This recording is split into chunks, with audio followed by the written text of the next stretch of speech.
தியானம் என்னவென்றால், நன்மைகள் குறைவில்லாமல் நடத்துவார். இந்த பாடலை நான் பாடிக்கொண்டு இருக்கும்போதே எனக்குள்ள ஒரு ஊற்று, எனக்குள்ள ஒரு ஆசீர்வாதம். என்ன ஆசீர்வாதம் என்றால், கர்த்தர் நன்மைகளை குறைவில்லாமல் இந்த சபையிலே ஆராதிக்கிற பிள்ளைகளை கர்த்தர் நடத்த வேண்டும். அல்லேலூயா. ஒரு நன்மை கூட குறையக்கூடாது. எல்லாம் உடையவர்களாய் அவர்கள் ஜீவிக்க வேண்டும் என்று பல வருடங்களாக, பல மாதங்களாக விசுவாச பிள்ளைகளுக்காக நாங்கள் எங்களுடைய தனிப்பட்ட ஜெபத்திலையும் குடும்ப ஜெபத்திலையும் நாங்கள் ஜெபித்து கொண்டு இருக்கிறோம். இதை நான் தியானித்து கொண்டு இருக்கும்போது இந்த பாடல் தான் முதலாவது எனக்கு வந்தது. எங்கேயோ நான் போயிட்டு வரும்போது என்னுடைய பென் டிரைவரில் கிட்டத்தட்ட ஒரு 1000 பாடல்களை ஏற்றி வச்சிருக்கிறேன். காரை ஸ்டார்ட் பண்ண உடனே அது பாட ஆரம்பிச்சிடும். அப்படி ஏதோ ஒரு இடத்துல வரும்போது இந்த ஒரு பாடல் வந்து என்னுடைய உள்ளத்தை அதிகமாக தொட்டுச்சு. அவர் நல்லவரே என்றும் வல்லவரே, நன்மைகள் என்ன செய்வதில்லை. அந்த ஒரு வார்த்தை என்னுடைய உள்ளத்தை தொட்ட உடனே, ஏன் நீங்கள் நன்றாய் பாடல்களை கேட்க வேண்டும், வசனங்களை கேட்க வேண்டும் என்றால், நீங்க சோர்ந்து போய் இருக்கும்போது, தளர்ந்து போய் இருக்கும்போது, நீங்க கேட்கிற பாடல் அளவிட்டால் அந்த பாடலில் இருக்கிற வார்த்தை உங்களுடைய வாழ்க்கையிலே தொட்டு உங்களை ஆசீர்வதிக்கிறதா இருக்கிறது. அல்லேலூயா. எனக்கு அந்த வார்த்தை தான், நன்மைகள் குறையாமல் நடத்துவார். நன்மைகள் குறையாமல் என்ன செய்வார், நடத்துவார். 34ஆம் சங்கீதம் 9வது 10வது வசனத்தை நாம் வாசிக்கும் போது அதிலே எல்லாருக்கும் தெரிந்ததான ஒரு வசனம் தான், கர்த்தருடைய பரிசுத்தவான்களே அவருக்கு பயந்திருங்கள், அவருக்கு பயந்திருங்கள், அவர்களுக்கு பயந்தவர்களுக்கு குறைவில்லை. சிங்கக்குட்டிகள் தாழ்ச்சடைந்து பட்டினியா இருக்கும், கர்த்தரை தேடுகிறவர்களுக்கோ ஒரு நன்மையும் குறைவுபடாது. எத்தனை நன்மை குறைவுபடாது? ஒரு நன்மையும்.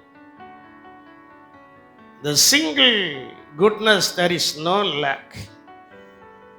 ஒரு நன்மை கூட என்ன செய்யாது, குறைவுபடாது. ஒரு நன்மையும் குறைவில்லாமல் நடத்தும் தேவன் தான் உங்களுடைய ரட்சிப்பின் தேவன். உங்களுடைய கரங்களை பிடித்து அவரோடு உடன்படிக்கை பண்ணின தேவன். அளவில்லாமல் அவருடைய அபிஷேகத்தை நம்மேல் கொடுத்து கொண்டு இருக்கிற தேவன் யார் என்றால், நன்மைகள் குறைவில்லாமல் நடத்தும் தேவன். அல்லேலூயா. நன்மைகள் குறைவில்லாமல் நடத்தும் தேவன். கர்த்தருடைய பரிசுத்தவான்களே அவருக்கு பயந்திருங்கள், அவருக்கு பயந்தவர்களுக்கு குறைவில்லை, அவர்களுக்கு பயந்தவர்களுக்கு ஒரு நன்மையும் என்ன செய்யாது, குறையாது. ஏன் காலையில் எழும்பினுடனே ஜெபியுங்கள் என்று சொல்கிறேன்? காலையில் எழும்பினுடனே இந்த வேத புஸ்தகத்தை பாருங்கள், வாசியுங்கள், கடைபிடிங்கள் என்று சொல்கிறேன் என்றால், கர்த்தரை தேடுகிறவர்களுக்கோ ஒரு நன்மையும் என்ன செய்யாது. ஆமாம். முதலாவது தேவனுடைய ராஜ்யத்தையும் அவருடைய நீதியும் தேடுங்கள், அப்பொழுது இவைகள் எல்லாம் உங்களுக்கு என்ன செய்யப்படும், கூட கொடுக்கும். அப்பொழுது இவைகள் எல்லாம் உங்களுக்கு என்ன செய்யப்படும், கூட கூட கூட. கர்த்தர் நமக்கு கொடுத்து கொண்டே இருக்கிறோம். கர்த்தர் கொடுக்க கொடுக்க நன்மை குறைவில்லாமல் அந்த ஸ்டாண்டர்ட்லேருந்து நம்ம உயர வேண்டும் என்றால் செய்யக்கூடியது என்னன்னா, அவரை நல்லா பாடணும், அவரை நல்லா துதிக்கணும். அப்படியே வசனத்துக்கின் படிகாரம் நடப்பதற்கு நம்மை அர்ப்பணிக்க வேண்டும். அல்லேலூயா. அர்ப்பணிப்பு நம்முடைய வாழ்க்கையில் என்ன செய்யணும், இருக்கணும். ஏதோ கேட்குறோம், கேட்குறவன் இந்த இடத்துல விட்டுட்டு போயிடுவான், பாடுகிறவன் இந்த இடத்துல விட்டு போயிடுவான். எந்த வார்த்தையானது உள்ளே சென்று கிரியை செய்கிறதோ அந்த கிரியை செய்கிற வார்த்தை நம்மை உயர்ந்த ஸ்தானத்தில் கொண்டு போய் நிறுத்தும். அல்லேலூயா. 12 சீசர்கள் 3 வருடம் இயேசுவோடு கூட தான் இருந்தார்கள். எல்லா நன்மைகளையும் கண்டார்கள். நன்மைகளை கண்டதான அவர்களில் ஒருத்தனுக்குள்ள வசனமே இறங்கல.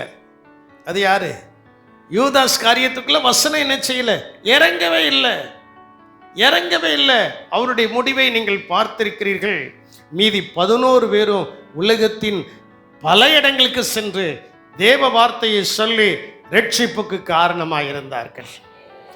நன்மைகள் குறையாமல் என்ன செய்வார், நடத்துவார். 2 வசனங்களை நாம் வாசிக்க போகிறோம். நெகேமியா 9ஆம் அதிகாரம் 21வது வசனத்தை நீங்கள் வாசிக்கும் போது இவ்விதமாய் சொல்லப்பட்டிருக்கிறது, நன்மைகள் நம்முடைய வாழ்க்கையில குறையாமல் இருக்கணும்னா அவர்தான் நம்மை பராமரிக்க வேண்டும். நன்மைகள் குறையாமல் என்ன செய்ய அவர் நம்மை பராமரிக்கிற தேவனாய் இருக்கிறார். நெகேமியா 9ஆம் அதிகாரம் 21வது வசனத்தை நாம் வாசிக்க கேட்போம். இப்படி 40 வருஷமாக வனாந்தரத்தில் அவர்களுக்கு ஒன்றும் குறைவுபடாதபடிக்கு அவர்களை பராமரித்து வந்தீர். இன்னைக்கு நான் உங்களுக்கு சொல்லுத, ஒரு நன்மையும் குறைவுபடாதபடிக்கு ஆண்டவர் நம்மை பராமரித்து வருவார். அல்லேலூயா, அல்லேலூயா. நான் அதனால தான் காலேஜுக்கு போகிற பிள்ளைகள்கிட்ட நான் அடிக்கடி சொல்லுவேன், 3 வருஷமோ 4 வருஷமோ உன்னை நீ தியாகம் பண்ணி படித்து விட்டால் 40 வருஷம் நீ நன்றாக இருப்பாய். அல்லேலூயா. அந்த 3 வருஷம் 4 வருஷம் நீ ஜாலியாக இருந்து கேளுக்கு பாய் ஃப்ரெண்டையும் பாய்க்கு கேர்ள் ஃப்ரெண்டையும் முடிச்சுக்கிட்டு நீ சுத்தமும் இது பண்ணுவ ஆரம்பிச்சிட்டனா 40 வருஷம் நீ கஷ்டப்படுவ. 40 வருஷம் நீ என்ன செய்வ? கஷ்டப்படுவ. ஆண்டவர் 40 வருடங்கள் இஸ்ரவேல் ஜனங்களை பராமரித்து வந்தார். ஒன்றும் குறைவுபடாதபடிக்கு. என்னதெல்லாம் குறைவுபடாதபடிக்கு? ஒன்றும் குறைவுபடாதபடிக்கு அவர்களை பராமரிக்கிறார். அதே போல இந்த சபையில் இருக்கிறதான உங்களுக்கு ஒரு குறைவும் வராதபடி பராமரிக்கிற தேவன் உங்களோடு கூட இருக்கிறார். பராமரிக்கிற தேவன் உங்களோடு கூட என்ன செய்கிறார்? அவர் நம்மளை பராமரிக்கிறார். நம்முடைய தேவைகளை அவர் சந்திக்கிறார். ஒன்று இல்லையே என்று நினைப்போம். எங்கேயாவது இருந்து ஒரு காக்கா கொண்டு வந்து ஜன்னல் வழியாவோ எது வழியாவோ கொண்டு வந்து போட்டுட்டு அது பாட்டில் போயிடும். அதுக்கு வேலை போடுற வேலை தான். அதை அனுபவிப்பது நம்முடைய வேலையா இருக்கிறது. அல்லேலூயா. அதை அனுபவிப்பது நம்முடைய வேலை. எலியா கேரி ஆற்றங்கரையில் உட்கார்ந்திருக்கிறான். காக்கா அப்பத்தையும் இறைச்சியும் கொத்தி கொண்டு வந்து அவனுக்கு முன்னால போட்டுட்டு அது போயிட்டு, அது என்ன செஞ்சிட்டு போயிட்டு, அதை எடுத்து அனுபவிப்பது எலியாவினுடைய வேலையா இருந்தது போல இன்று கர்த்தர் நம்மை பராமரித்து நமக்கு கொடுக்கிற ஆசீர்வாதத்தை நாம் அனுபவிக்க ஆயத்தமாய் இருக்க வேண்டும். அல்லேலூயா. இதனால் 40 வருஷம் வனாந்தரம், வறட்சி. அந்த வறட்சியான இடத்துல தேவனாகிய கர்த்தர் சொல்கிறார், ஒரு நன்மையும் குறைவில்லாமல் அவர்களை என்ன செய்தாரு? ஆமா. உங்க இருதயத்தில் கை வச்சு சொல்லுங்களா, நான் ஆராதிக்கிற தேவன், நான் ஆராதிக்கிற தேவன் என்னை எத்தனை வருடமானாலும் ஒரு நன்மையும் குறைவில்லாமல் என்னை பராமரிப்பார். விசுவாசிக்கிறவங்க நல்ல கரங்களை கொட்டி கர்த்தரை மகிமைப்படுத்துங்க பார்ப்போம். என்னை பராமரிப்பார், ஒரு நன்மையும் குறைவில்லாமல். எனக்கு ரொம்ப பிடித்த வார்த்தை தான். நன்மைகள் என்ன செய்யல, அந்த பாடல்ல சொல்லும், நன்மைகள் என்ன செய்யல, ஒரு நன்மையும் குறைவுபடாது. குறைவில்லாமல் கர்த்தர் நம்மை நடத்தணும் அப்படின்னா அந்த தேவனை தேட வேண்டும், அந்த தேவனை நம்ப வேண்டும், அந்த தேவனுக்கு பயப்பட வேண்டும். அப்படி பராமரித்து வந்தாரா. இயேசு தன் சீஷர்களை அனுப்பும்போது அவர்களை எப்படி அனுப்புதாரா? வாசிங்க 22ஆம் அதிகாரம், லூக்கா 22ஆம் அதிகாரம் 35வது வசனத்தை நீங்கள் வாசிக்கும் போது, பின்னும் அவர் அவர்களை நோக்கி, நான் உங்களை பணப்பையும் ஜாமான் பையும் பாதரட்சிகளும் இல்லாமல் அனுப்பின போது, இதைத்தான் நான் ரொம்ப யோசித்தேன். இந்த விளாத்திகளத்தில் ஆண்டவர் என்னை அனுப்பும்போது எனக்கு பணப்பையும் இல்லை, என்ன பையும் இல்லை, ஜாமான் பையும் இல்லை, பாதரட்சி மட்டும் ஒன்று இருந்துச்சு. ஆண்டவர் அனுப்பும்போது பாருங்களா, பின்னும் அவர் அவர்களை நோக்கி,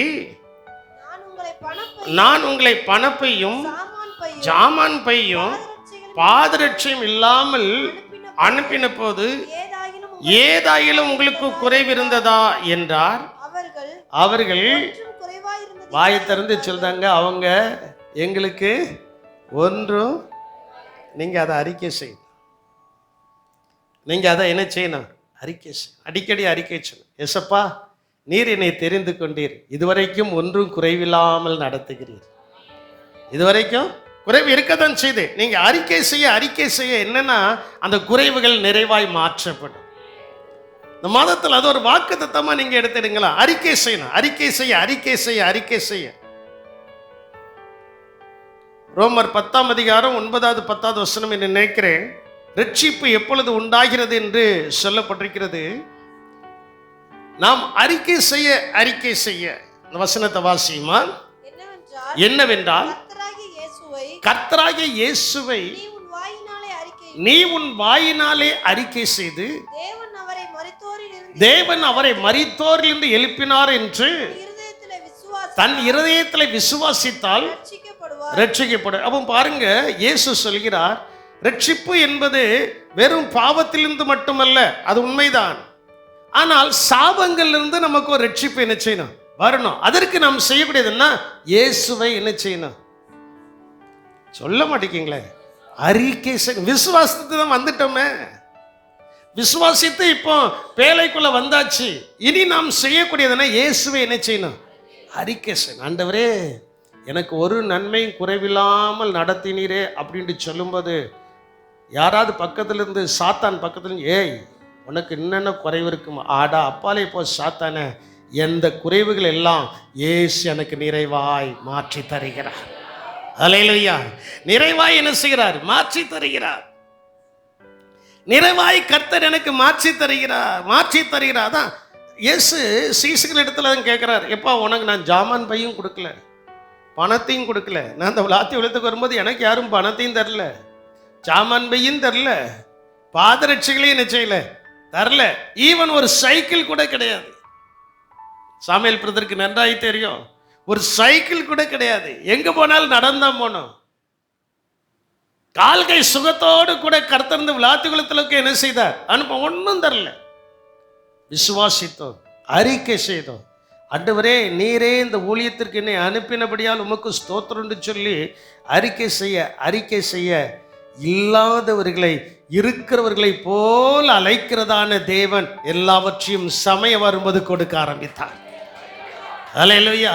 அதே போல் உங்களுக்கு நான் சொல்லுதேன், இப்போ உங்களுக்கு ஒரு வேளை உலகத்தில் சொல்ற ஒரு வார்த்தை சொல்லுவாங்க, அட்ட தருத்திரம். என்ன தருத்திரம், அட்ட தருத்திரம் பாங்க. அதே போல அட்டம் தருத்திரம் பிடித்ததான ஒரு குடும்பமாய் ஒரு தனிநபராய் இருக்கலாம். அந்த தனிநபருக்குள்ள எப்படி ஆபிரகாம் ஒருவனாய் கர்த்தரை சேவித்தானோ அதே போல நீங்கள் ஒருவராய் கர்த்தரை சேவிக்கிறபடியினால் உங்கள் நிமித்தம் ஒரு குறைவு வராதபடி அந்த குடும்பத்தை கர்த்தர் நடத்த அவர் சித்தம் கொண்டிருக்கிறார். விசுவாசிக்கிறவர்கள் எல்லாம் ஆண்டவரை துதியுங்கள். உங்கள் நிமித்தமே, வேற யார் நிமித்தம் அல்ல, உங்கள் நிமித்தமே தேவன் அந்த உங்களுடைய குடும்பத்தை நடத்த இன்னைக்கு பார்ப்பதற்கு இப்படி தெரியும். ஆனால் நாட்கள் போக போக இருக்கிற கிராமத்தில் இருக்கிற தெருவில் அவர்கள் இப்படி சொன்ன வாய் அப்படி சொல்ல ஒரு மாறுதலை கர்த்தர் கட்டளையிட போகிறார். அல்லேலூயா. அதற்கு அங்கே சொல்லப்பட்டிருக்கிறது, ஒண்ணுமே குறையிலப்பா, ஒன்றுமே குறையிலப்பா. நாங்கள் ஹாஸ்டலில் படிக்கிற நாட்களில் ஏதாவது தப்பு பண்ணிட்டோம்னா இங்கே பெரிய பாஸ்டர் எங்களை கண்டிப்பாங்க. இந்த கையில் 7 புளியம் விளையாடு, இந்த கையில் 7 புளியம் விளையாடு இருக்கும். அந்த புளியம் விளையாட வச்சு தான் கண்டிப்பாங்க. அடி விழுந்ததுக்கப்புறம் கேட்பாங்க, இல்லை நீ பண்ண தப்புக்கு இது அந்த அடி போதுமா அப்படிம்பாங்க. நாங்கள் போதாதுன்ட்டு தான் சொல்லுவோம். போதுன்ட்டு சொன்னால் மறுபடியும் அடி விழும். இந்த டெக்னிக்கல் எங்களுக்கு தான் என்ன செய்யும் தெரியும். அடி படும்போதே சொல்லும், ஐயா நான் பண்ண தப்புக்கு இந்த அடியே காணாதியா அப்படிம்போம். நிறுத்திடுவாங்க. அப்புறம் கடலை மிட்டாய் வரும், வாழைப்பழம் வரும், பொரியல். அன்னைக்கு பொரியலை சாப்பிட்டு பழகினவன் தான் இன்னைக்கும் பொரியலை சாப்பிட்டுட்டு இருக்கேன். ஆமா, எல்லாம் வரும். கீழே குனிஞ்சுக்கிட்டே என்ன செய்வோம், சாப்பிடுவோம். எல்லாம் போதுமாடா, போதாதியா, அடியும் போதாது, கொடுத்ததும் போதாது. சில நேரங்களில் தேவனுடைய சமூகத்தில் நாம் பண்ணின தவறுகளுக்கு தண்டனைகள் வரும்போது, ஆண்டவரே நீர் என்னை தண்டித்து நான் செய்த தப்பு பெருசு, நீர் கொடுத்த தண்டனை சிறுசுன்னு சொல்லி அவருடைய சமூகத்தில் நாம் அறிக்கை செய்யும் போது கர்த்தர் மனம் திரும்பி ஒரு பெரிய நன்மையை நமக்கு கட்டளையிடுவார். அல்லேலூயா. ஒரு பெரிய நன்மையை கர்த்தர் எனக்கு செய்வார், கட்டளையிடுவார். அவர் எப்பொழுதுமே பாவத்தை பாராத பரிசுத்தவான், எந்த விதமான பாவத்தையும் பார்க்க மாட்டார். அதனால ஒரு சின்ன பிரச்சனை வருதா, சின்ன கண்ணீரின் பள்ளத்தாக்கு வருதா, சின்ன வேதனை வருதா, முழங்கால் படிட்டு ஆண்டவரே என்மேல் கிருபையாயிரும் என்று ஆயக்காரனை போல தன்னை தாழ்த்தி தேவ சமூகத்தில் ஜெபித்தால்னா அது நிமித்தம் வரக்கூடிய நன்மையை குறைவில்லாமல் கர்த்தர் கொடுப்பதற்கு உங்களுடைய ஜெபம் உங்களுக்கு உதவி செய்கிறது. அல்லேலூயா. ஜெபம் என்ன செய்கிறது? உதவி செய்கிறது. நான் அனுப்பினேன், ஜாமான் பையும் இல்லை, பணப்பையும் இல்லை. இப்போ நான் மனோ போய் இதை வாங்கிட்டு வாடா அப்படிங்க. அவன் என்ன கையில் ஒரு 100 ரூபா வச்சிருப்பான். நான் ஒரு 1000 ரூபா பொருளை வாங்கிட்டு வாடா அப்படிங்கிறேன். அவன் இந்த புல்பீட்டை சுற்றி வரான். எதை சுற்றி வரான்? உதாரணத்துக்கு சொல்கிறேன், புல்பீட்டை சுற்றி வரான். சுற்றி வரும்போது நான் புரியுது அவன் கையில் என்னது இல்லை. ஆனால் புரிஞ்சுக்கிட்டே நான் சொல்கிறேன், வாங்கிட்டு வாட்டு சொன்னேன்ல அப்படிங்கிற. அவனுக்கு என்ன செய்யணும் தெரியல, அவனுக்கு என்ன செய்யணும் தெரியல. விசுவாசத்தை பற்றி நான் சொல்றேன், அவனுக்கு என்ன செய்யணும் தெரியல. வாங்கிட்டு வாடா மறுபடியும் சொல்றேன். அவன் போறான். அவன் போறதற்கு முன்பே அந்த கடைக்கு நான் ஒரு ஃபோன் பண்ணி சொல்றேன், இன்னார் வருவாங்க கொடுத்து விடுங்கள் என்று. அதே போல ஜெபத்தில் நீங்க உறுதியா இருக்கும்போது உங்களுக்கு ஒரு நன்மை குறைவு படும்போது நானும் நன்மைகளை உனக்கு கொடுத்து உன்னை ஆசீர்வதிப்பேன். ஏன்னா வேதவசனத்தில் சொல்லுது பாருங்களா, ஆண்டவர் சும்மா சொல்ல 23ஆம் சங்கீதம் எல்லாருக்கும் தெரிந்த சங்கீதம், அதில் 6வது வசனத்தில் சொல்றாரு, நன்மையும் கிருபையும் என்னை எது வரைக்கும், என் ஜீவனுள்ள நாளெல்லாம் நன்மையும் கிருபையும் என்ன செய்யும், தொடர. அந்த தொடருகிற தேவன் சொல்ற, நீ போ, விசுவாசம், நீ போ, நீ என்ன செய். ஆண்டவர் அதான் சீசனில் சொன்னாரு, ஜாமான் பையும் கொடுக்கல, பண பையும் கொடுக்கல, பாதரட்சியும் கொடுக்கல, போ. போன விசுவாசத்தோடு கூட என்ன செய்தாங்க, போனாங்க. கர்த்தர் எப்படி நடத்தினார். இன்னைக்கு அந்த விசுவாசம் நம்மிடத்துல இருக்கா? அந்த விசுவாசம் நமக்குள்ள வந்துட்டுன்னா நமக்கு நன்மையே என்ன செய்யாது, சொல்ல மாட்டேங்க, என் கூட வர மாட்டேங்க, நன்மையே என்ன செய்யாது, குறையாது. ஒரு பாத்திரம் இருக்கு, தண்ணி விழுந்துக்கிட்டே இருக்கு, மேலே டேங்கில் என்னது இருக்கு, தண்ணி இருக்கிறது வரைக்கும் தான் என்ன செய்யும், விழும். தண்ணி டேங்கில் இல்லைன்னா கீழே என்ன செய்யாது. அதனால தான் இப்போ ஆட்டோமேட்டிக் மோட்டர்னு ஒன்றை கண்டுபிடிச்சி தண்ணி குறைஞ்ச உடனே அது தானாக என்ன செய்யும், தானாக டேங்கை என்ன செய்யும், நிரப்பும். அதே போல் இயேசுவை தேட தேட அவரிடத்தில் சகல விதமான ஆசீர்வாதத்தின் ஊற்றும் இருக்கிறது. அந்த ஊற்று ஒரு நாளும் குறையாது. அந்த குறையாத ஊற்றிலிருந்து நம்மேலே ஆசீர்வாதத்தை அவர் பொழிந்து கொண்டே இருப்பார். அல்லேலூயா. நன்மைகள் என்ன செய்யாது, குறையாது. போயிட்டாங்க, கஷ்டத்தை அனுபவித்த கஷ்டத்துக்கு மேலே கர்த்தர் பன்மடங்கு ஆசீர்வாதங்களை கொடுத்தார். அவர்களை என்ன செய்தார், பராமரித்தார். தேவன் நமக்கு நல்ல இடத்தை தரும்போது அதை நாம் சுதந்திரிக்க அசதியாக இருக்கக்கூடாது. அந்த ஆண்டவர் சில ஆசீர்வாதங்களை நமக்கு கொடுக்கிறார், நல்ல ஆசீர்வாதங்களை. என் மகனே என் மகள் என்று சொல்லி நான் ஒரு சில வாரங்களுக்கு முன்னால் பிரசங்கம் பண்ணேன். தேவன் ஆபிரகாமுக்கு 1 அடி நிலம் கூட கொடாமல் இருந்த காலத்தில் அவனுக்கு ஆசீர்வாதத்தை என்ன செய்தார், பிராமிஸ் பண்ணார். அவன் விசுவாசத்தோடு ஏற்றுக்கொண்டார். அந்த வசனம் யாருக்கு ஞாபகத்தில் இருக்கு, எடுத்து வாசிங்க பார்ப்போம். 1 அடி நிலம் கூட ஆபிரகாமுக்கு கொடுக்கப்படாத நேரத்தில் ஆபிரகாம் அதை விசுவாசித்தான். ஆபிரகாம் அதை என்ன செய்தான், விசுவாசித்தான். யாரா டக்குன்னு எடுத்து வாசிங்க பார்ப்போம். அப்படின்னா தான் நன்மைகள் உங்களுக்கு குறையாமல் இருக்காது. வசனத்தை கேட்கறதோட சரி, நீங்க என்ன செஞ்சிருந்தீங்க, மறந்துருந்தீங்க. அப்போஸ்தலர் 7ஆம் அதிகாரத்தை நீங்க எடுத்து பார்க்கும்போது வசனத்தை சொல்லுங்க.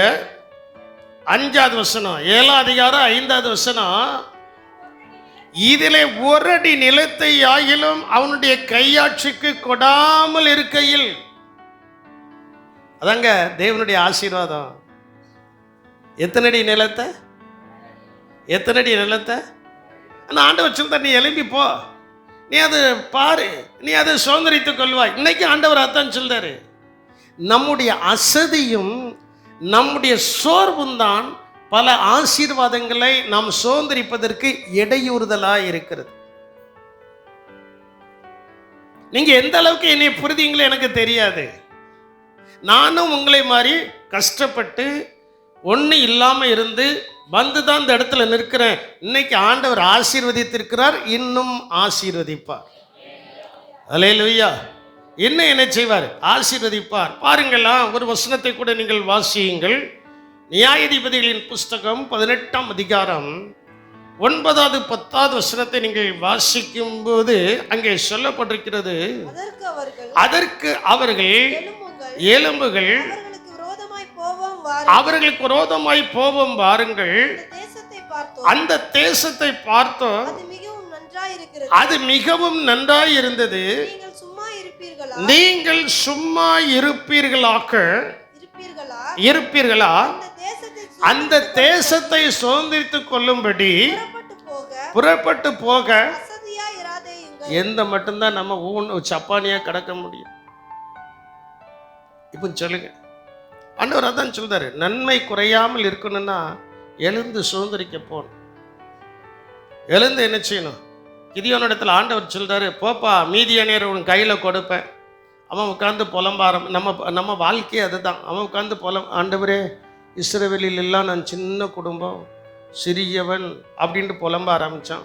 ஆண்டவர் சொன்னார், சின்னவனாகிய உன்னை கொண்டு தான் நான் பெரிய காரியத்தை என்ன செய்ய போகிறேன், நீ எழுந்து புறப்பட்டு போ. புறப்பட்டு போகும்போது அவங்க கூட நிறைய பேர் வந்துட்டாங்க. கிட்டத்தட்ட ஒரு 30,000 பேர் வந்துட்டாங்க. எல்லாரையும் தண்ணி அண்டையில் கொண்டு போ. முதல்ல பயந்தாலியும் பயப்படுத்தவனும் திடீர்னு சொன்ன வீட்டுக்கு போச்சுன்னா அதில் ஒரு கொஞ்சம் பேர் கழிஞ்சிட்டாங்க. 16,000 பேர் கழிஞ்சிட்டாங்க. இன்னும் 25 மீதி ரொம்ப இருக்குப்பா, இன்னும் இவங்களை கழிக்கணும், தண்ணீர் அண்டை கொண்டு போ. ஆண்டவர் பரிச்சித்தாரு. பரிச்சித்து 300 பேர் மட்டும்தான் கர்த்தர் செலக்ட் பண்ணாரு. என்ன ஆண்டவரே, மீதியானுடைய சேனை பெரிய சேனையாக இருக்கிறத, இந்த இதில் நான் எப்படி நன்மையை சுதந்திரிக்க முடியும்? அந்த கேள்வி அவனுக்குள்ளே வரல. ஆண்டவர் சொன்னார், அவங்களெல்லாம் வீட்டுக்கு அனுப்பிட்டு நீ எழுந்து மீதியானவருடைய பாளையத்துக்கு போ. அவங்க என்ன பேசுறாங்கன்னு கேள். நீ எழுந்து மீதியானுடைய பாளையத்திற்கு என்ன செய், போ. அவங்க என்ன பேசுறாங்கன்னு நீ கொஞ்சம் கேளுன்னா, அங்க போனா அவங்க பேசுறாங்க, இப்போ கிதியோனுக்கு கர்த்தர் ஜெயத்தை கொடுத்தார். 6 அதிகாரம், நியாயாதிபதிகள் 6 அதிகாரம் 7 அதிகாரத்தில் நீங்க வாசித்து பார்த்தா அங்கே சொல்லப்பட்டிருக்கிறது. அப்பந்தான் கிதியன் சொல்றான், ஒரு கையில பட்டயத்தையும் ஒரு கையில பானை வைத்துக்கொண்டு இப்ப சொல்லுங்க, கர்த்தருடைய பட்டயம் கிதியனுடைய பட்டயம் சொல்லுங்க, வேற ஒண்ணு நீ செய்ய வேண்டாம், வெட்ட வேண்டாம், குத்த வேண்டாம், எதையும் இது பண்ண வேண்டாம். நன்மையை சுதந்திரிக்க அவனுக்கு கர்த்தர் கற்றுக் கொடுத்தது, அவன் 300 பேருக்கும் கற்றுக் கொடுத்தது என்னன்னா, உன் கையில இருக்கிற இந்த வேத புஸ்தகம் கர்த்தருடைய பட்டயம். அல்லேலூயா. இது யாருடைய பட்டயம்? என்னைய கேளுங்க, இது யாருடைய பட்டயம்? இந்த பட்டயம் உன் கையில இருக்கும்போது நன்மைகள் குறையாது. அதை சுதந்திரிப்பதுக்கு தான் காலையில் எந்திரிச்ச உடனே கண் நேரா இங்கே போக வேண்டும், நேரா இதுக்கு போகக்கூடாது. எப்படி எங்க போனாலும் சுத்தி வந்துருந்தீங்களா பாஸ்டர்? உங்ககிட்ட தானே வரணும். இதுக்கு போனா நன்மை குறையாது, இதுக்கு போனா இருக்கிற நன்மையும் குறையும். இனி எப்படி வேணாலும் எடுத்துடுங்க, நான் உங்களுக்கு சொல்லக்கூடியதை சரியா என்ன செய்யணும், சொல்லணும். இந்த வேத வசனம் இதான் கர்த்தருடைய பட்டயம். கர்த்தருடைய பட்டயத்தை நோக்கி நம்ம பார்க்க ஆரம்பிச்சிட்டோன்னா அங்க ஆண்டவர் யுத்தம் செய்ய ஆரம்பிக்கிறார். ஒரு நன்மையும் என்ன செய்யாது. கையில என்னது இருக்கு? கிதியோன் சொல்றா, நான் ரொம்ப சின்னவன், பெஞ்சமின் கோத்திரத்தில் என் குடும்பம் எப்படிப்பட்டது, மிகவும் சிறியது. அதே போல நீங்க சொல்லிட்டு இருக்கலாம், இவ்வளவு பெரிய நன்மை என் வாழ்க்கையில் அனுபவிப்பதற்கு நான் ரொம்ப சின்னவன், எனக்கு ஒண்ணுமே தெரியாது அப்படின்னு நீங்க நிக்கலாம். ஆனா இந்த கையில் இருக்கிற இந்த வேத புஸ்தகம் பட்டயம் சிறியவனை பெரியவனாய் உயர்த்தும். சின்னவன் 1000 சிறியவன் பலத்த ஜாதியுமாய் என்ன செய்வான் ஆவான். அதற்கு நாம் செய்யக்கூடியது என்ன? அசதியாய் இருக்கக்கூடாது. எப்படி இருக்கக்கூடாது? அசதியாயிராதேங்கள். அடுத்த வசனத்தை நீங்கள் வாசிக்கும் போது, நீங்கள் அங்கே சேரும்போது நீங்கள் சுகமாய் குடியிருக்கிற ஜனங்களிடத்தில் சேர்வீர்கள். அந்த தேசம் விஸ்தாரமாய் இருக்கிறது. தேவன் அதை உங்கள் கையில் ஒப்பு கொடுத்தார். அது பூமியில் உள்ள சகல வஸ்துவும். ஆண்டவர் நம்மளை நடத்துறது எப்படி நடத்துதரா? சகல வஸ்துவும் குறைவில்லாத இடத்துல கர்த்தர் நம்மை கொண்டு போய் என்ன செய்கிறாரு? ஆமா, விடுகிறார். தண்ணி உப்பு தண்ணியா தான் இருக்கும், தண்ணி சரி இருக்காது. ஆனா நீங்க கால் வச்சு அதுல வீடை கட்ட ஆரம்பிச்சதுனால தண்ணி சரியாயிரும். அல்லேலூயா. ஏன்னா உங்களுடைய கால் உங்களுடைய பாதம் அவ்வளவு பரிசுத்தமான பாதம், பரிசுத்தமான பாதம். நன்மை குறைவில்லாதபடிக்கு கர்த்தர் நடத்துவதற்கு ஒன்று அசதியா இருக்கக்கூடாது. எப்படி இருக்கக்கூடாது? இன்னைக்கு ஆராதனைக்கு வர்றதுக்கு அசம்பந்தங்கள் நிறைய இருந்துச்சுல்ல. சரியான நேரத்தில் கர்த்தரை ஆராதிக்கும் போது அங்க கர்த்தர் ஒரு பெரிய அற்புதத்தை செய்தார். அல்லேலூயா. சரியான நேரத்தில் ஏதோ சந்தர்ப்ப சூழ்நிலைமைகள் சிலருக்கு இருக்கலாம், ஆனாலும் சரியான நேரத்தில் முழங்கால் போட்டாச்சு, அவரை நோக்கி பார்த்தாச்சுன்னா அன்னைக்கு தான் நன்மை நமக்கு பெருகும். அல்லேலூயா. நன்மைகள் நமக்கு பெறுவதற்கு அசதியாய் இருக்கக்கூடாது. எப்படி இருக்கக்கூடாது? அசதியா. நான் ஆராதனைக்கு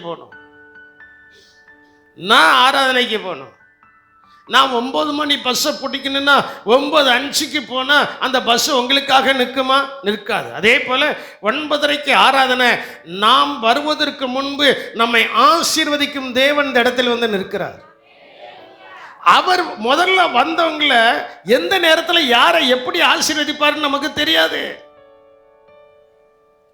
எந்த நேரத்தில் எப்படி ஆசீர்வதிப்பார் நமக்கு என்ன செய்யாது, தெரியாது. வந்த உடனே கீழ்ப்படிந்து நடக்கிற அந்த ஜனத்தை ஆசீர்வதிச்சுட்டு அவர் பேருவார். அதான் குறைவில்லாமல் நடத்துவார். அல்லேலூயா. குறைவில்லாமல் கர்த்தர் நடத்துவதற்கு அசதியா இருக்கக்கூடாது. எப்படி இருக்கக்கூடாது? அசதியை. இரண்டாவது, குறைவில்லாமல் கர்த்தர் நடத்தின 2 காரியத்தை மட்டும்தான் சொல்ல போறேன். குறைவில்லாமல் கர்த்தர் நம்மை நடத்தணும்னா இரண்டாவது, நம்மிடத்துல யாரும் குற்றம் கண்டுபிடிக்க கூடாது. நிரூபிக்கக்கூடிய குற்றத்தை நாம் செய்யக்கூடாது. நிரூபிக்கக்கூடிய குற்றத்தை செய்தால் ஆண்டவருடைய சமூகத்தில் உபவாசம் எடுத்து காத்திருந்து தன்னை பரிசுத்தமாக்கி கொள்வது விசுவாசிகளுக்கு கொடுக்கப்பட்டிருக்கிறது. அல்லேலூயா. ஆனா தப்பு செய்யல நம்மளை சொல்லிட்டே இருக்காங்கன்னா கலக்கவே கூடாது, குற்றம் கண்டுபிடிக்கவே முடியாது. நான் சொல்றேன், தேவனுடைய வார்த்தை முன்னிட்டு சொல்றேன், இங்க இருக்கிற விசுவாசிகள் யாருடைய வாழ்க்கையிலையும் எவளும் குற்றத்தை கண்டுபிடிக்க முடியாது. அதெல்லாம் அந்த அக்கிரமத்தையும் அந்த பாவத்தையும் கர்த்தர் வானத்துக்கு பூமி எவ்வளவு உயரமோ அவ்வளவு தூரமாய் கர்த்தர் நம்மை விட்டு கடத்தி இருக்கிறார். அவைகள் எல்லாவற்றையும் நம்முடைய முதுகுக்கு பின்னாலே என்ன செய்திருக்கிறார்? போட்டிருக்கிறார். மேற்குக்கு கிழக்குக்கு எவ்வளவு தூரமோ அவ்வளவு தூரமாய் நம்முடைய பாவத்தை நம்மை விட்டு என்ன செய்து விட்டார்? நீக்கிவிட்டார். நீக்கப்பட்ட பின்பு நம்மில் ஒருவனும் நம்ம குற்றத்தை கண்டுபிடிக்க கூடாது. வாசிங்க ஒரு வசனத்தை கூட. தானியேலுக்கு எழுதின தீர்க்கதரிசன புஸ்தகம் 6ஆம் அதிகாரம் 4வது வசனத்தை நீங்கள் வாசிக்கும் போது, அங்கே தரியு ராஜாவினிடத்துல அவர்கள் எல்லாரும், அவருடைய சதாக்கள் எல்லாரும் சொல்றாங்க, தரியு ராஜாவே, உம்மை தவிர வேற யாரையும் சேவித்தால் சிங்கத்தின் கெவியில தூக்கி போடணும். காரணம் என்னன்னா, எவ்வளவு சுற்றி பார்த்தாங்க. இந்த பையன் 5 பைசா லஞ்சமும் வாங்க மாட்டேக்கான், இந்த பையன் வேலைக்கு கரெக்டாக வரா, கரெக்டாக செய்தான், கரெக்டாக போயிட்டே இருக்கான், இவனை குற்றமே கண்டுபிடிக்க முடியலையே. இவன் மேலே என்னது கண்டுபிடிக்க முடியல? சொல்ல மாட்டேங்கிங்களே. கொடுத்த வேலையில் சோம்பல்தனம் பண்ணாமல் அசதியாக இறாமல் கரெக்டாக செய்தானே. எப்படி செய்தான்? சொல்ல மாட்டேங்க. கரெக்டாக என்ன செய்தானே? செய்தான். இவன் மேலே ஒரு குற்றத்தையும் கண்டுபிடிக்க முடியல. இவனை என்னமாவது ஒன்று பண்ணுன்னு நினச்சி தான் இது பண்ணாங்க. அந்த வசனத்தில் சொல்லப்பட்டிருக்கிறது, அப்பொழுது பிரதானிகளும் தேசாதிபதிகளும் ராஜ்யத்தின் விசாரிப்பிலே தானியேலை குற்றம் படுத்தும்படி முகாந்தரம் தேடினார்கள். 6ஆம் அதிகாரம் 4வது வசனத்தில் தானியேல் 6:4 முகாந்தரம் தேடினார்கள். ஆனாலும் ஒரு முகாந்தரத்தையும் குற்றத்தையும் ஒரு முகாந்தரத்தையும் குற்றத்தையும் கண்டுபிடிக்க அவர்களால் எப்படி இருந்தது? ஆமா, நமக்கு ஆண்டவர் கொடுத்த வேலையில் நாம் சரியா இருக்கும்போது, ஆண்டவர் நமக்கு கொடுத்த காரியத்தில் நம்ம உண்மையா இருக்கும்போது, சரியா இருக்கும்போது, எவர்களெல்லாம் குற்றத்தை கண்டுபிடிக்கலாம்னு நினைக்காங்களோ அவங்க குற்றவாளியாய் போவார்கள். நாம் குற்றமற்றவர்களாய் நிற்பதற்கு பரிசுத்தாவின் தேவன் நமக்கு பலனாய் இருக்கிறார். அல்லேலூயா. பாருங்க, இன்னும் சொல்லப்பட்டிருக்கிறது. ஏன் அவன் மேல் குற்றத்தை கண்டுபிடிக்க முடியலன்னா அவனே சொல்கிறான், அவன் உண்மையுள்ளவனாய் இருந்தபடியினால் அவன் மேல் சுமத்த யாதொரு குற்றமும் குறைவும் காணப்படவில்லை. ஒரு அல்லேலூயா சொல்ல மாட்டேங்குது. யாதொரு குற்றமும் யாதொரு குறைவும் அவன்கிட்ட சொல்லவே முடியல. அப்போ நன்மைகள் குறைவில்லாமல் கர்த்தர் நம்மை நடத்தணும் அப்படின்னா, ஒன்று அசதியாக இருக்கக்கூடாது, ரெண்டாவது யாரும் நம்ம மேலே குற்றத்தை என்ன செய்ய முடியாது, சொல்ல மாட்டேங்கிங்க, கண்டுபிடிக்க கூடாது. ஒரு காலத்தில் கண்டுபிடிச்சவங்க இப்போ பரவாயில்லையா, 2 வருஷம் ஆச்சு, 3 வருஷம் ஆச்சு, 5 வருஷம் ஆச்சு, 10 வருஷம் ஆச்சு, 15 வருஷம் ஆச்சு, ரட்சிக்கப்பட்டிருக்காங்களா, இந்த கோயிலுக்கு போகிறாங்களா, அந்த சபைக்கு போகிறாங்களா, பரலோகம்ட்டு போகிறாங்களா, பரிசுத்தமாக இருக்காங்களா, வெண்வஸ்திரம் அணிகிறாங்களா, சுத்தமாக இருக்காங்க ஐயா, அவங்கள போல் நம்ம வாழணும்னு சொல்லுமே தவிர சீ அப்படின்ட்டு யாருன்னு சொல்லிடக்கூடாது. நான் சொல்றது உங்களுக்கு புரியுதா? ஏன்னா அந்த வார்த்தையை உபயோகிக்கும் போது நம்ம இடத்துல ஏதோ ஒரு குற்றம் இருக்குங்கிறதான காரியம், குற்றம் இருக்குங்கிறதான காரியம். நான் என் வாழ்க்கையில் நிறைய சம்பவங்களை பார்த்துட்டேன். குற்றம் சாட்டதை யாராவது ஒரு ஆளை நேரில் யாராவது கொண்டு வருவாங்கன்ட்டு பார்த்தா, இந்த 39 வருஷமாக விளாத்து குளத்தில் ஒருத்தரும் நேரில் வரல. மறைமுகமா சொல்லிக்கிட்டே இருக்கலாம். அது மறைமுகமா அவங்க சொல்லிக்கிட்டே இருக்கிறது, அவங்க செய்கிற தப்ப இன்னொரு மேல பழி என்ன செய்கிறார்கள், சுமத்துகிறார்கள். யார் மேல் பழி சுமத்துகிறார்களோ அவர்கள் பரிசுத்தவாட்டியாய் இருக்கிறார்கள். காரணம் என்னவென்றால், பரிசுத்தாவின் தேவன் அவர்களுக்குள் இருந்து உண்மையுள்ளவர்களாய் ஜீவிக்க கர்த்தர் உதவி செய்கிறார். அல்லேலூயா. இந்த தானியேல் உண்மையுள்ளவனாய் இருந்தபடியினால் அவனுக்கு அந்த உண்மை எதனால வந்துச்சுன்னா, பரிசுத்தாவின் தேவன் அவனுக்குள்ள என்ன செய்தார், இருந்தார். தேவனுடைய ஆவி அவனுக்குள்ள என்ன செய்தது, இருந்தது.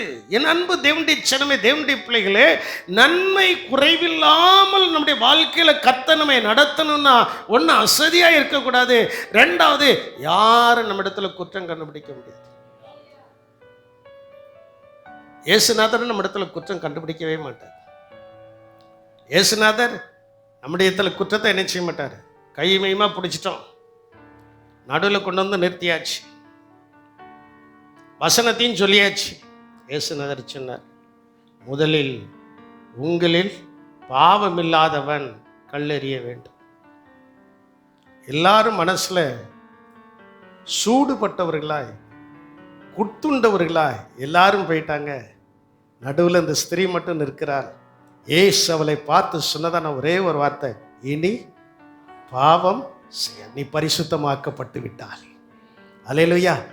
எந்த கண்களுக்கு முன்பு நீ குற்றவாளி என்று சொல்லி உன்னை தூக்கில் போடுவதற்காக கொண்டு வந்து நிறுத்தினார்களோ, அந்த கண்களுக்கு முன்பு நீ பாவத்தெல்லாம் நான் கழுவி விட்டு உன்னை சுத்திகரித்து விட்டு நீ பரிசுத்தமாக்கப்பட்டாய் என்று சொல்லி கர்த்தர் அவளை அனுப்புகிறார்.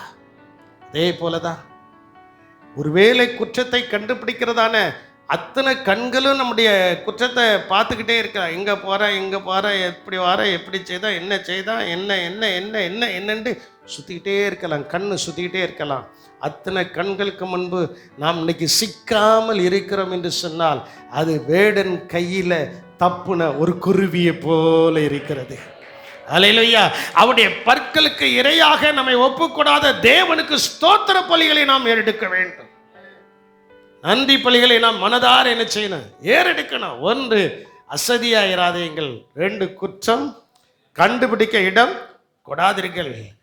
குறைவில்லாமல் கர்த்தர் நம்மை நடத்த வேண்டும் என்றால் நாம் எப்படி நடந்து கொள்ள வேண்டும்? வேதவசனம் சொல்லுது. நாம் எப்படி நடந்து கொள்ள வேண்டும்? 1 தெசலோனிக்கரின் புஸ்தகம் 11ஆம் அதிகாரம் 12வது வசனத்தை நீங்கள் வாசிக்கும் போது அங்கே சொல்லப்பட்டிருக்கிறது புறம்பே இருக்கிறவர்களை பற்றி. 1 தெசலோனிக்கர் 4:11-12 புறம்பே இருக்கிறவர்களை பற்றி யோக்கியமாய் நடந்து ஒன்றிலும் உங்களுக்கு குறைவில்லாது இருக்கும்படிக்கு நாங்கள் உங்களுக்கு கட்டளையிட்டபடியே அமைதல் உள்ளவர்களாய் இருக்கும்படி நாடும். கொந்தளிப்பு வரக்கூடாது. ஆண்டவர் நமக்கு ஒன்றிலும் குறைவில்லாமல் நம்ம நடத்தணும்னா நம்ம இருதயம் கொந்தளிக்க கூடாது. அது எப்படி இருக்கணும்? சொல்ல மாட்டீங்களா? சொல்ல மாட்டீங்க. பாஸ்டர், நாங்கள் கொந்தளிச்சுக்கிட்டே இருந்தால் தான் எங்களுக்கு நல்லா இருக்கும். அதாங்க ப்ரெஷர் ஏறிடுது. அதான் என்ன செஞ்சிருது? எல்லாம் என்ன செஞ்சிருது? ஏறிடுது. வேத வசனம் சொல்கிறது, உங்களுக்கு குறைவில்லாது இருக்கும்படிக்கு நாங்கள் உங்களுக்கு கட்டளையிட்டபடியே அமைதல் உள்ளவர்களாய் இருக்கும்படி நாடவும். 2வது, உங்கள் சொந்த அலுவல்களை பார்க்கவும். சொந்த அலுவல்கள், சொந்த வேலையை சொந்த வேலைகளை என்ன செய்யணும்? அடுத்தவங்க வேலையில போய் நம்ம தலையிடக்கூடாது. சொந்த அலுவல்களை பார்க்கவும். 3வது அங்கே சொல்லப்பட்டிருக்கிறது, உங்கள் சொந்த கைகளினாலே வேலை செய்யவும் வேண்டும் என்று உங்களுக்கு புத்தி சொல்கிறோம். 3 காரியம். எப்படி நடந்து கொள்ள வேண்டுமா? அமைதல். சரி, நான் சில நேரத்தில் எங்கள் வீட்டில் ரொம்ப கடுமையாக இருப்பேன். இல்லதை நான் ஒத்துக்கிட்டேன். நீங்கள் ஒத்துக்கிடுவீங்களா? ஒத்துக்கிடவே மாட்டீங்கள. எங்கள் வீட்டில் சில நேரங்களில் எனக்கு அப்படி புகை முட்டிகிட்டே வரும். என்ன சொன்னாலும் அதுக்கு ஒரு வார்த்தை வந்துக்கிட்டே இருக்கும். அப்புறம் போய் கொஞ்ச நேரம் கழித்து தனியாக போய் உட்காந்து அல்லட்ட தனியாக என் ரூமுக்கு போயிட்டோம்னா அந்த கொந்தளிப்பு தானாக என்ன செய்யும்? அந்த இடத்த விட்டு எந்திக்கணும். அந்த இடத்த விட்டு என்ன செய்யணும்? எந்திக்கணும். 2வது, நம்முடைய சொந்த வேலையை, சொந்த அலுவல்கள் வேலைகளை நாம் தான் செய்யணும். அதில் வேற யாரையும் என்ன செய்யக்கூடாது? தலையிட வைக்கக்கூடாது. ஆண்டவர் நமக்கு கொடுத்த வேலையை நல்லா செய்யணும். உங்கள் சொந்த கைகளால் வேலை செய்யும் போது தான் ஆண்டவர் உங்களை குறைவில்லாமல் என்ன செய்வார்? நடத்துவார். ஏதோ ஒரு வேலையை, ஆண்டவர் கொடுத்த வேலையை சந்தோஷமாச்சு. நான் செய்கிற வேலைக்கு எனக்கு சம்பளமே காணாது, போதுங்கிறதுல நல்ல ஸ்தோத்திரம் பண்ண ஆரம்பிச்சிட்டிங்கன்னா உங்களுடைய உள்ளத்தை பார்க்கிற தேவன் இல்லாத ஒரு இடத்திலிருந்து உள்ளதையும் எடுத்து உங்களுக்கு கொடுத்து 10 பட்டணங்களுக்கு அதிகாரியாக கர்த்தர் மாற்றுவார். அல்லேலூயா. அதற்கு நாம் செய்யக்கூடியதுதான் இது. அப்போஸ்தலன் பவுல் இந்த இடத்துல சொல்றாரு, உங்களுக்கு கட்டளை இருக்கிறதா, நீங்கள் ஒன்றிலும் உங்களுக்கு குறைவில்லாது இருக்கும்படிக்கு நாங்கள் உங்களுக்கு கட்டளை இடுகிறோம். ஒன்றிலும் குறைவில்லாதவர்களா இருக்கும்படி. எனக்குலாம் ஆசை அதுதான். ஏன் ஒரு 30 சென்ட் இடத்த வாங்கணும்னா ஜோம் பண்ணிட்டு இருக்கோம்னா இங்கே இருக்கிற எல்லாரும் நல்ல காரில் வந்து நிற்கணும். எல்லாரும் நல்ல காரில் வந்து என்ன செய்யணும்? நிற்கணும். அதுக்கு இடையில என் காரும் வந்து என்ன செய்யணும்? நிற்கணும். அப்போ உங்களெல்லாம் பார்த்தோன்னே எனக்கு ஒரு சந்தோஷம் வரும். நீங்களும் என்னை பார்த்தோன்னே ஒரு சந்தோஷம் என்ன செய்யும்? வரும். வந்து அந்த இடத்துல கர்த்தருடைய நாமத்தை நம்ம ஏகோபித்து என்ன செய்யலாம்? மகிமைப்படுத்தலாம். ஆண்டவர் ஆசீர்வதிக்கிறார். கர்த்தருடைய ஆசீர்வாதமே ஐஸ்வர்யத்தை தரும். அதனுடைய வேதனை என்ன செய்ய மாட்டாரு? ஒன்றிலும் குறைவில்லாதவர்களாய், ஒன்றும் இல்லாதவர்களாய் தான் வந்தோம். எத்தனையோ குடும்பத்தை இந்த சபையில நான் சொல்ல முடியும். ஒன்றும் இல்லாதவர்களாய், குடிசை வீட்டில், ஓட்டு வீட்டில், ஒழுகிற வீட்டில் இருந்து ஒரு சைக்கிள் இல்லாம, ஒண்ணு இல்லாம நடந்த எல்லா காரியத்தையும் செய்யக்கூடிய அளவுக்கு வந்தாங்க. ஆனா இன்னைக்கு கர்த்தரை ஆராதிக்க எல்லாவற்றையும் கர்த்தர் கொடுத்து கொண்டே இருக்கிறார். இதெல்லாம் கொடுத்து கொண்டு இருக்கும்போது என்ன ஒரு காரை கர்த்தர் கொடுக்க மாட்டாரா? அவரால் என்ன செய்யும் ஆகும். அதுக்கு தான் நம்ம என்ன செய்யணும், அசதியா இருக்கக்கூடாது. நம்ம இடத்துல குற்றம் என்ன செய்யக்கூடாது, கண்டுபிடிக்க கூடாது. ஊழியக்காரன் கட்டளை எடுக்கிற வார்த்தைக்கு அப்படியே என்ன செய்யணும், கீழ்ப்படியணும். சரி, குறைவு வந்ததும் குறைவை நிறைவாக்க இயேசுவிடம் தான் வரும், வேற யார்ட்டையும் போகக்கூடாது. யார் இடத்துல வரணும்? கல்யாண வீடு திராட்சரசம் குறைஞ்சி போச்சு. நம்ம என்ன ரெடிமேடு சாம்பார் ஏற்படுத்தும். ரெடிமேடு சாம்பார் என்ன, இருக்கிற சாம்பாரில் கொஞ்சம் வெந்நீர் வச்சு என்ன செஞ்சிருவான், ஊற்றுனா அது என்னது சொல்லுங்களா, ரெடிமேடு சாம்பார். ஆனால் இயேசுவின் இடத்துல வந்தாங்க, குறைவுபட்டு போச்சு. யோவான் 2ஆம் அதிகாரத்தில் நீங்கள் பார்க்கும்போது ரசம் சுத்தமாக இல்லை. யூதர்கள் முறைமைப்படிகாரம் திராட்சை ரசம் குறைவுபட்டால் அது ரொம்ப பரிதாபத்துக்குரியது, பரிதவிக்கப்படத்தக்கது. கடைசி வரைக்கும் அது இருக்கணும். நல்ல வாய்ப்பாக அவர்கள் இயேசுவை அழைத்திருந்தார்கள், இயேசுடைய சீசர்களையும் அழைத்திருந்தார்கள், அவருடைய தாயையும் என்ன செய்திருந்தார்கள், அழைத்திருந்தார்கள். எல்லாரும் அங்கே இருக்கிறாங்க, ஒருத்தருக்கு ஒருத்தர் பேசிட்டாங்க. என்னது இல்லை, எவ்வளோதான் தண்ணி ஊற்ற முடியும், எவ்வளோதான் தண்ணி ஊற்ற முடியும், தண்ணியை ஊற்றி பார்த்தோம், அதில் என்னது இல்லை. இயேசு இடத்துல நேரடியாக பேசுவதுக்கு சிலருக்கு வருத்தம். இயேசுவின் தாய் அங்கே போய் சொல்கிறார்கள். 2ஆம் அதிகாரம் 3வது வசனத்தை நீங்கள் வாசிக்கும் போது, திராட்சரசம் குறைவுபட்ட போது இயேசுவின் தாய் அவரை நோக்கி, அவர்களுக்கு திராட்சரசம் இல்லை. உங்களுடைய வீட்டில் எது இல்லையோ அதை இயேசுவிடத்துல டைரக்டா சொல்லணும். யார் இடத்துல டைரக்டா சொல்லணும்? இயேசுவிடத்துல டைரக்டா என்ன செய்யணும், சொல்லணும். இன்னொருத்தர் வாயிலாக அல்ல. இயேசு அதை விரும்பவில்லை. தாயா இருந்தாலும் யாரா இருந்தாலும் இயேசு அதை விரும்பல. இயேசு எதை தான் எதிர்பார்க்கிறாரு, சொல்ல மாட்டீங்களே? இயேசு எதை தான் எதிர்பார்க்கிறாரு, நேர்ல வரணும். நேர்ல என்ன செய்யணும், வரணும். ஏன்னா குற்றம் இல்லை. தப்பு செய்தவர்கள் தான் நேர்ல வர முடியாதே தவிர மற்றவர்களாம் நேர்ல என்ன செய்யலாம், வரலாம். இயேசு சொன்ன உடனே இயேசு அமைதலா இருந்துட்டார். 5வது வசனத்துல அவருடைய தாய் மறுபடியும் சொல்லிட்டு போயிட்டார்.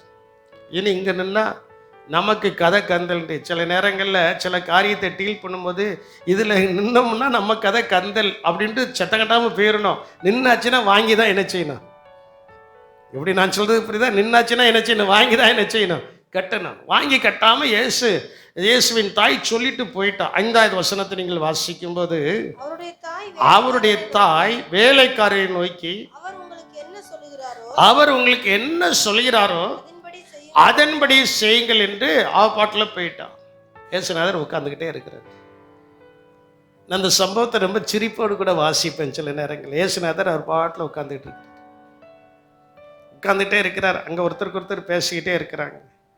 கடைசியாக எவனாவது ஒருத்தன் இயேசுநாதர்கிட்ட வந்து, அப்பா நீங்கள் எதாவது எனக்கு செய்ய முடியும்னா கொஞ்சம் என்ன செய்யுங்கன்னு அவர் எழும்புதார். உங்கள்கிட்டத்தில் என்ன இருக்குது ஐயா?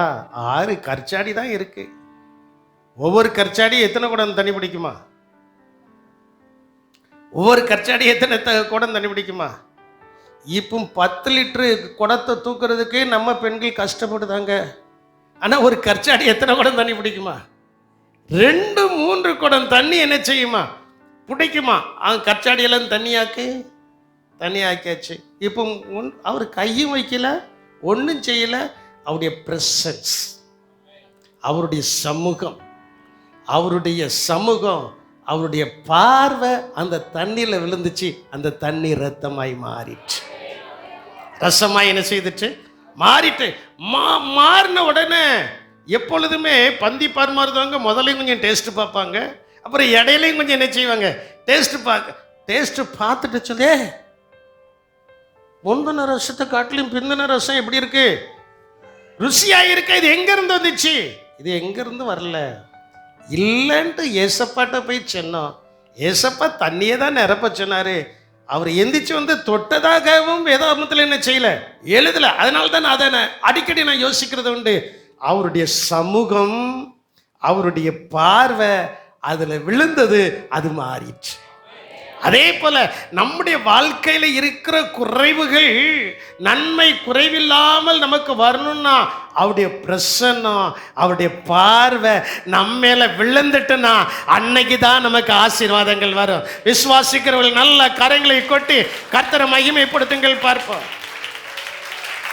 அவருடைய பார்வை நம்ம மேல வந்து விழணும், அவருடைய பிரசன்னம் நம்ம என்ன செய்யணும்.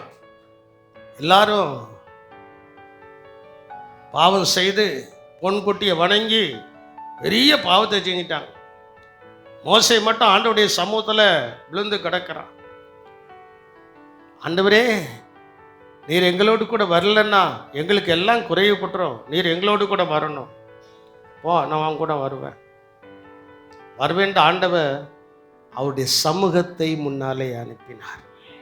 அல்லேலூயா. அதே போல நமக்கு தேவை அதுதான், தேவனுடைய பிரசன்னம், தேவனுடைய பார்வை நம்ம மேல விழுந்துட்டுனா ஆட்டோமேட்டிக்காய் நம்முடைய குறைவுகள் மாற்றப்பட்டு நன்மைகள் நம்முடைய கூடாரத்தில், நம்முடைய குடும்பத்தில், நம்முடைய தனிப்பட்ட ஜீவியத்தில் நன்மைகள் வந்து குவிந்து கொண்டே இருக்கும். அல்லேலூயா. இந்த விசுவாசம் ஆலயத்தை விட்டு போன உடனே ஓடிடணும்னா அப்படி இருக்கக்கூடாது. ஆலயத்தில் என்ன அளவுக்கு விசுவாசமாக கேட்குறோமோ அந்த விசுவாசத்தின் அளவு வீட்டுக்கு போன உடனே கூட வேண்டும். ரசவாய் மாறிட்டு சரி. முன்னொரு காரியத்தை நான் உங்களுக்கு சொல்றேன், இன்னொரு காரியத்தை உங்களுக்கு சொல்றேன். கிட்டகுமார நிறைவோடு கூட இருந்தான், குறைவுபட தொடங்கினான். லூக்கா 15ஆம் அதிகாரத்தை எடுத்துக்கிட்டிங்கன்னா அவன் குறைவுபட தொடங்கினான்.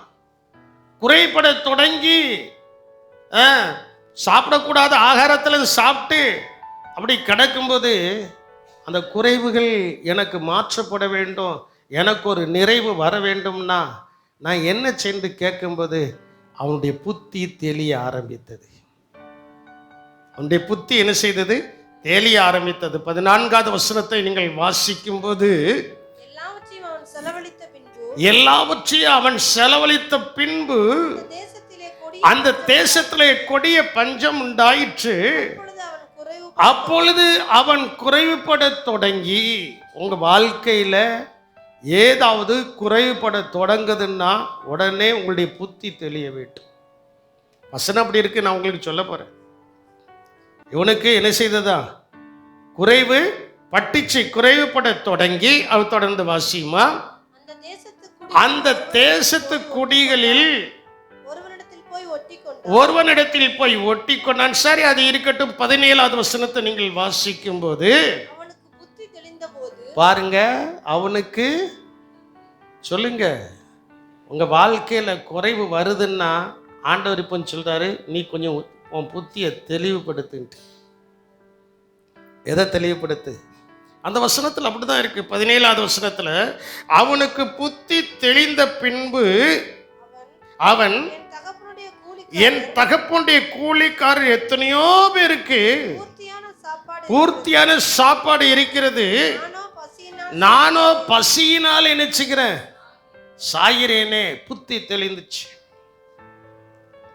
புத்தி தெளிந்த உடனே எல்லாத்தையும் உதறினா, நேரே தகப்பனிடத்துல போனா, தகப்பன் அவனை பார்த்து கெட்டி பிடிச்ச ஒரு முத்தத்தை கொடுத்து அந்த குறைவை நிறைவாக்கினான்.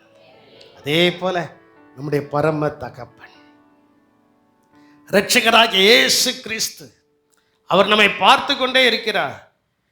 நாம் அவரிடத்துல போகும்போது நமக்கு ஏதோ ஒரு வாழ்க்கையில ஏதோ ஒரு சந்தர்ப்பத்தில் ஒரு குறைவு தொடங்கிட்டுன்னா அந்த சன பொழுதுலே நம்முடைய மைண்ட் வந்து கொஞ்சம் சேஞ்ச் ஆகும், நம்முடைய புத்தி கொஞ்சம் ஷார்ப் ஆகணும். உடனே புத்தி தெளிய வேண்டும். தெளிந்து ஏன் இது வந்துச்சு. கடையை நடத்துகிறவங்களுக்கு தெரியும், அந்த கடையில் நஷ்டத்தின் மேலே நஷ்டம் வருதுன்னா அதை அவங்க தொடர்ந்து செய்யக்கூடாது. உடனே அதை என்ன செய்ய வேண்டும் என்கிற ஒரு தீர்மானம் என்ன செய்யணும்? எடுக்கணும். தீர்மானம் எடுத்து மாற்றக்கூடியதை என்ன செய்யணும்? மாற்றணும். அதே போல தான் உங்களுடைய குடும்பத்தில், உங்களுடைய தனிப்பட்ட ஜீவியத்தில், உங்களுடைய வாழ்க்கையில் ஏதோ ஒரு குறைவு நம்மிடத்துல காணப்படுத அப்படின்ட்டு நமக்கு தெரிஞ்சிட்டு தொடங்கிட்டு அப்படின்னா உடனே அதை நிறைவாக்கும் இயேசுவின் சமூகத்தில் போய் முழங்கால் போட்டுச்சுன்னா அவருடைய சமூகமும் அவருடைய பார்வையும் நம்மை நிறைவுள்ளவர்களாய் மாற்றும். அல்லேலூயா. நம்மை நிறைவுள்ளவர்களாய் என்ன செய்யும்? மாற்றும். கடைசியாய் ஒரு வசனத்தை கூட, சில வசனங்களை கூட நான் சொல்லி உங்களுக்கு இது பண்ண போகிறேன். 1 ராஜாக்களின் புஸ்தகம் 17ஆம் அதிகாரத்தை நீங்கள் பார்க்கும்போது 13வது வசனத்திலிருந்து பார்க்கும்போது அங்கே சொல்லப்பட்டிருக்கிறது, ஒரு விதவை தான் இருக்கிறார். அவளுக்கு சாப்பிட்றதுக்கு ஒன்றுமே இல்லை, குறைவுபட ஆரம்பிச்சாச்சு. தேசத்தில் 3 வருடம் பஞ்சம் இருக்கும். தேசத்தில் எத்தனை வருடம் பஞ்சம் இருக்கும்? 3 வருடம் பஞ்சம் இருக்கும். கொஞ்சம் மாவு கொஞ்சம் எண்ணெய் தான் இருக்கு. இதை சாப்பிட்டுட்டு என்ன செய்ய போறீங்க? ஆமாம், சொல்லி முடிச்சாச்சு. அப்போ எலியா அந்த இடத்துல போய் ஒரு வார்த்தையை சொல்றேன். நான் உங்களுக்கு சொல்றேன், என்னைக்குமே தேவனுடைய வார்த்தைக்கும் தேவனுடைய ஊழியக்காரனுடைய வார்த்தைக்கும் நீங்கள் கீழ்ப்படியும் போது உங்களுடைய குறைவுகள் நிறைவாய் மாற்றப்படும். அல்லேலூயா. அங்க 13வது வசனத்தை நீங்கள் வாசிக்கும் போது, அப்பொழுது எலியா அவளை பார்த்து, பயப்படாதே, நீ போய் உன் வார்த்தையின்படியே ஆயத்தப்படுத்து, ஆனாலும் முதலில் அதில் எனக்கு ஒரு சிறிய அடையை பண்ணி என்னிடத்தில் கொண்டு வா. ஆமா, என்கிட்ட கொண்டு வந்து கொடுத்ததுக்கு அப்புறம் தான் நீ என்ன செய்யணும், உனக்கு பண்ணணும் அப்படின்னு சொல்லி அனுப்பிட்டான். இப்போ குறைவு மாற்றப்படணுமே. ஆனால் அந்த சகோதரிக்குள்ள செகண்டரி கொஸ்டின் எழும்பலை. 2வது கேள்வி என்ன செய்யல, எழும்பலை. சொன்ன உடனே போற ஆயத்தப்படுத்துதா. 15-16வது வசனத்தை நீங்கள் வாசிக்கும் போது அவள் சொல்லுகிறதான வார்த்தை, அவள் போய் எலியாவின் வார்த்தையின்படி செய்தால் அவளும் இவனும் அவள் வீட்டாரும் அநேக நாள் சாப்பிட்டார்கள். கர்த்தர் எலியாவை கொண்டு சொன்ன வார்த்தையின்படியே பானையிலே செலவழிந்து போகவும் இல்லை. என் அன்பு தேவனுடைய சின்னமே, நன்மை குறைவில்லாமல் நடக்கணும்னா இதுதான். இதுக்கு மாற்று கருத்து வேற ஒன்றுமே இல்லை. இதை எந்த அளவுக்கு நீங்க நேசிக்கிறீங்களோ, இந்த வேத புஸ்தகத்தை எந்த அளவுக்கு நீங்க நேசிக்கிறீங்களோ, நீங்க ஒருவேளை கல்லாதவர்களா இருக்கலாம், படியாதவர்களா இருக்கலாம், பேதமை உள்ளவர்களா இருக்கலாம். ஆனா இந்த வேதத்தை நேசிக்க வேதத்துக்கு கீழ்ப்படிய தேவனுடைய வார்த்தைக்கு கீழ்ப்படிய தேவனுடைய வார்த்தைக்கு கீழ்ப்படிய தேவனுடைய ஊழியக்காரனுக்கு கீழ்ப்படிய என்ன நடக்கும்னா, ஒரு மாறுதல் உண்டாக்கி எந்த பஞ்சகாலமாய் இருந்தாலும் கர்த்தர் நித்தமும் உங்களை நடத்துவார். மகா வறட்சியான காலங்களில் உங்களுடைய எலும்புகளை நின்றுள்ளதாக மாற்ற வேண்டும் என்று சொன்னால் கீழ்ப்படிதல். அவள் கீழ்ப்படிந்தால் செய்தால் அங்க குறைவு வரவே இல்லை. குறைவு என்ன செய்யல, வரல. நான் அடிக்கடி சொல்கிறதான ஒரு வசனத்தை சொல்லி நான் முடிக்க போறேன். யாக்கோபின் நிருபம் 1ஆம் அதிகாரம் 4வது வசனத்தை நீங்கள் பார்க்கும்போது அதிலே சொல்லப்பட்டிருக்கிறது. எல்லாரும் எடுத்துக்கொள்ளுங்கள். அந்த வசனத்துல மைக்கில் வாசித்ததற்கு பின்பு நாம் எல்லாரும் சேர்ந்து வாசிக்க போறோம். வாசிமா.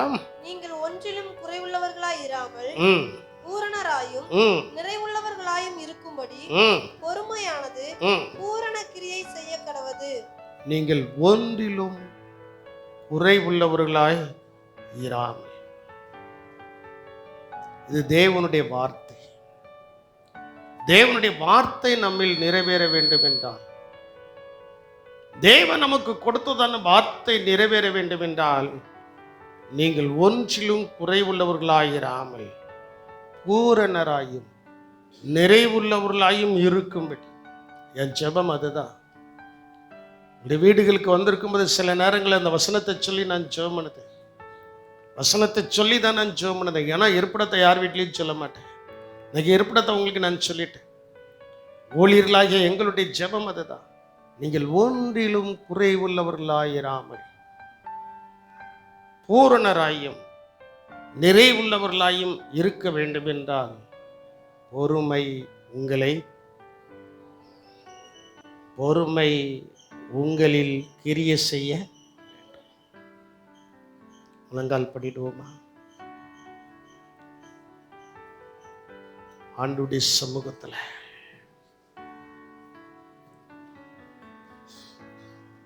தேவ சமூகத்துல இப்ப நீங்க சொல்லுங்க, ஒன்றிலும் நீங்கள் குறைவுள்ளவர்களாய் அல்ல, நீங்கள் பூரணராயும் நிறைவுள்ளவர்களாயும் இருக்க ஆண்டவர் அதற்காக தான் நம்மை அழைத்திருக்கிறார். அதற்காக தான் நம்மை தெரிந்து கொண்டார். அதற்காக தான் இந்த ஆராதனைக்கு கர்த்தர் நம்மளை கொண்டு வந்திருக்கிறார். எனக்கு தெரியாது நீங்க எப்படி ஜீவிக்கிறீங்கன்ற, எனக்கு தெரியாது நீங்க எப்படி இருக்கிறீங்கன்ற, எனக்கு தெரியாது இந்த வாழ்க்கையில என்ன குறைவு இருக்குங்கிறது எனக்கு தெரியாது. ஆனால் நான் ஆராதிக்கிற தேவனுக்கு தெரியும். உங்களுடைய வாழ்க்கை உங்களுக்கு தெரியும். ஆண்டவர் இன்னைக்கு சும்மா அந்த வார்த்தையை பேசலை. இந்த வார்த்தைக்கு பின்னால நிறைய குடும்பத்தில் ஒரு மாற்றம் வரப்போகிறது. அந்த மாற்றம் ஏன் வரப்போகுதுன்னா, என் வாழ்க்கையில் இப்படி ஒரு மாறுதல் வருமா என்று நினைத்தால் அதுக்குத்தான் சில உதாரணங்களை உங்களுக்கு வைத்தேன். ஒரு விதவையினுடைய வீட்டில் நடந்தது, விதவையினுடைய வீட்டில் நடந்தது. இன்னொரு தீர்க்கதரிசியினுடைய வீட்டில் நடந்தது. ஒன்றுமே இல்லை, குறைவுதான் காணப்பட்டுச்சு. கல்யாண வீட்டில் நடந்தது. இவைகளெல்லாம் எதற்கு நமக்கு சொல்லப்பட்டிருக்கிறதுன்னா, நாம் இயேசுவினிடத்தில் வரும்போது அவர் சமூகமும் அவருடைய பார்வையும் நம்மேல் விழுந்து விட்டால் நம்முடைய குறைவுகள் எல்லாம் மாற்றப்பட்டு ஒரு நிறைவு நமக்குள்ள வரப்போகிறது. ஒரு நிறைவு நமக்குள்ள வரப்போகிறது. அப்படி நிறைவு வர வேண்டும் என்றால் பொறுமையானது பூரணமாய் நம்மில் கிரியை செய்ய வேண்டும். எங்கள் கிருபை உள்ள தேவனே, மே துதிக்கிறோம், மே ஸ்தோத்திரிக்கிறோம் கர்த்தாவே. ஆண்டவரே, நாங்கள் நிறைவாய் வாழ்வதற்கு என்னென்ன வசனங்கள் தேவையோ, என்னென்ன காரியம் தேவையோ, அவைகள் எல்லாவற்றையும் எங்களுக்கு வேத வசனத்தை கொண்டு போதித்து அந்த வேத வசனத்துக்கு நாங்கள் கீழ்ப்படியும் போது எவ்வளவு பெரிய பஞ்ச காலங்கள் வந்தாலும் நன்மைகள் குறையாதபடி எங்களை நடத்துவேன் என்று கர்த்தர் எங்களுக்கு ஒரு விசை கூட கொடுத்த வாக்குத்தத்தங்களை புதுப்பித்தபடியினால் உமக்கு ஸ்தோத்திரம். நம்முடைய பிள்ளைகள் என்ன நிலைமையில் இருக்காங்கன்னு தெரியாதுப்பா. சூழ்நிலைமை மாற்றுவதற்கு உம்மால தான் முடியும். இருக்கிற சந்தர்ப்பத்தை மாற்றுவதற்கு உம்மால தான் முடியும். இவர்கள் எல்லாருமே ஆண்டவரே பூரணராயும் நிறைவுள்ளவர்களுமாய் இருக்க வேண்டும் என்பது தேவனுடைய சித்தம். உம்முடைய சித்தம், உம்முடைய சித்தத்தின்படி இங்கே இருக்கிற சிறு பிள்ளைகளிலிருந்து பெரியவர்கள் வரைக்கும் அவர்களை நீர் பூரணமான ஆசீர்வாதத்தினாலும் நிறைவுள்ள ஆசீர்வாதத்தினாலும் தம்முடைய பிள்ளைகளை நிரப்பியருளும்படியாய் ஜெபிக்கிறோம். ஆசீர்வதியும் கிருபை கொடுக்கட்டும். இயேசுவின் நாமத்தில் ஜெபிக்கிறோம் எங்கள் ஜீவனுள்ள நல்ல தகப்பனே.